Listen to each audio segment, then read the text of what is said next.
I told her to lock all the doors and windows while I called the police, because a drunk man having a public meltdown outside my house with a baby inside was exactly the kind of situation that required immediate professional intervention. Scott spent 20 minutes screaming outside my house about how I was being unreasonable and keeping his daughter away from him, which would have been hilarious if it wasn't so pathetic since Emma had never been his child in any way. He tried to force open my front door, banged on all the windows, and generally acted like a deranged stalker who couldn't accept that his manipulation tactics weren't working anymore.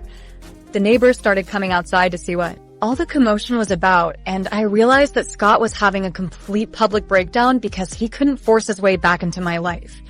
The police arrived just as Scott was attempting to climb over my back fence, apparently thinking he could break into my house through the backyard like some kind of criminal mastermind instead of a pathetic drunk man who couldn't handle rejection. They found him stumbling around my property, mumbling about his rights as a father and how I was violating his access to his family, which made absolutely no sense given that we had been divorced for 3 years and he had never shown any interest in having children with me when we were actually married.